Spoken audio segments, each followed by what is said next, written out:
இடம்பொருள் நேயர்களுக்கு வணக்கம். ஸோ இன்னைக்கு பாத்தீங்க அப்படின்னா இப்ப பாக்யலட்சுமி சீரியலை பொறுத்த வரைக்கும் இந்த சீரியல்ல எப்படியோ ஈஸ்வரிய உள்ள தள்ளுவாங்கன்னா நம்ம எதிர்பார்க்கவே இல்லை. இந்த அளவுக்கு அது சீரியஸாகவும் போய் அதுவும் அவங்களை கெஞ்சி கதற விட்டு அந்த போலீஸ் ஆஃபீஸர் வேற ஏற்கனவே தமிழும் சரஸ்வதியும்லேயே சரஸ்வதியை போட்டு டார்ச்சர் பண்ணாங்க வாடணும்.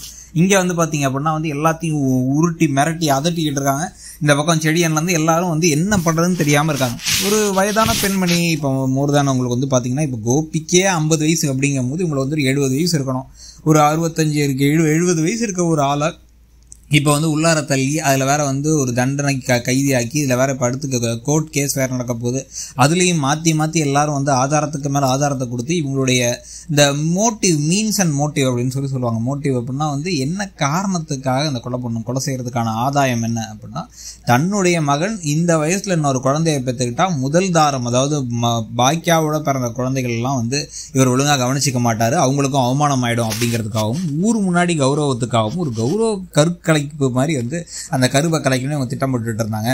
அதே மாதிரி மோட்டிவ் அப்படின்னா எப்படி இவங்களுக்கு அதுக்கான ஒரு இது அவங்களுக்கு ஒரு சான்ஸ் எப்படி கிடைச்சிச்சு, வாய்ப்பு எப்படி கிடைச்சிச்சு அப்படிங்கிறத பார்த்தோம் அப்படின்னா அதுக்கு பாத்தீங்க அப்படின்னா இவங்க எந்திரிச்சு டக்குன்னு அந்த பக்கம் ரொம்ப வீக்கா ஒரு பிரெக்னெண்டா இருக்க ஒரு லேடி நடந்து வரவங்களை பிடிச்சி முதுகுல தள்ளி விட்டு அவங்க கீழே விழுந்தாங்கிறாங்க.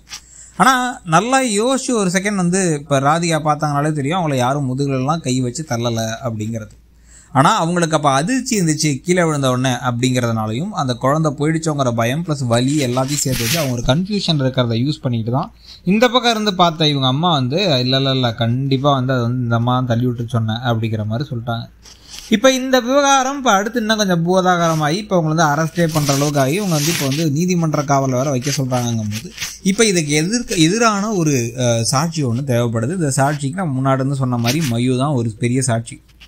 மயூ இதில் என்ன செய்ய போகிறாங்க, அவங்க உள்ளார பூந்து அன்னைக்கு நான் பார்த்தேன்னு சொல்ல போகிறாங்களா, இல்லை இந்த வீட்டுக்குள்ளே சிசிடிவி கேமரா மாதிரி சில சமயம் வச்சுருப்பாங்களே குழந்தெல்லாம் இருக்குது விட்டு போகிறோம் அப்படின்ட்டு அந்த மாதிரி சிசிடிவி கேமரா வச்சுருந்தாங்களா, இல்லை பார்த்தீங்கன்னா மயூடைய ஃபோனில் ஏதாச்சும் ரெக்கார்டிங்கில் அவங்க எதையோ வீடியோ எடுத்துகிட்டு இருக்கும்பொழுது அப்போ தெரியாமல் இது கேப்சர் ஆகிடுச்சின்னு சொல்ல போகிறாங்களா, இல்லை அவங்களே தைரியமாக எங்கள் அம்மாவை இவங்க தள்ளலை அப்படிங்கிறத ஸ்ட்ராங்காக பாக்கியா கிட்ட ஒரு தடவை சொல்லி அழுது பாக்கியா அதை வச்சு உங்களுக்கு சாட்சியாக்க போகிறாங்களாங்கிறது தெரியல.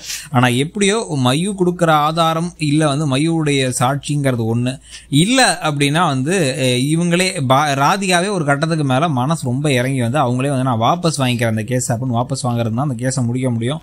அதுக்கு நடுவில் ராதிகான் கோபியுடைய திருமண உறவே மொத்தமா காலி ஆகிறதுக்கான வாய்ப்புகளும் இருக்கு. அதெல்லாம் பத்தி நீங்க என்ன நினைக்கிறீங்கிறத சொல்லுங்க. தேங்க்யூ.